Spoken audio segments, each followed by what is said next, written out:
आमच्या चॅनलला सबस्क्राईब करा आणि बेल आयकॉनला क्लिक करा.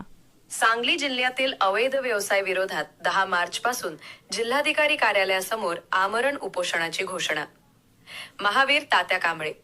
सांगली जिल्ह्यात वाढत्या गांजा विक्री, कॅसिनो पद्धतीचे जुगार अड्डे, मटका व्यवसाय, बेकायदेशीर गॅस रिफिलिंग तसेच रास्तधान्य दुकानातील गैरप्रकारांविरोधात कठोर कारवाईची मागणी करत Republican Party of India Athawale गटचे पश्चिम महाराष्ट्र सहसचिव महावीर तात्या कांबळे यांनी जिल्हाधिकारी यांना निवेदन सादर केले आहे.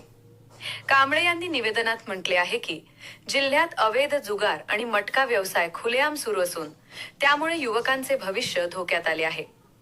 नशेखोरी वाढत असून त्यातून गुन्हेगारी, मारामाऱ्या व गंभीर घटना घडत आहेत. नागरिकांमध्ये भीतीचे वातावरण निर्माण झाले आहे.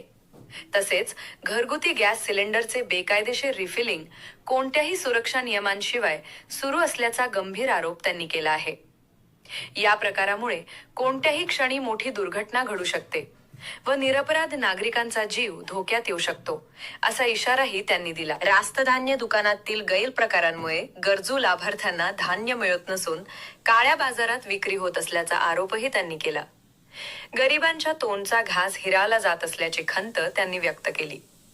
या सर्व प्रकरणांबाबत फोटो, व्हिडिओ व कागदपत्रांसह ठोस पुरावे प्रशासनासमोर सादर करण्यात येणार असल्याचे कांबळे यांनी स्पष्ट केले. दरम्यान या सर्व बाबींविषयीचे निवेदन माननीय मुख्यमंत्री तथा गृहमंत्री महाराष्ट्र राज्य यांना ईमेलद्वारे पाठवण्यात आले असल्याचेही त्यांनी सांगितले. या सर्व अवैध प्रकारांवर तात्काळ कठोर कारवाई करण्यात यावी या मागणीसाठी दिनांक 10 मार्च 2026 पासून जिल्हाधिकारी कार्यालय सांगली समोर बेमुदत आमरण उपोषणास बसणार असल्याची घोषणा त्यांनी केली आहे.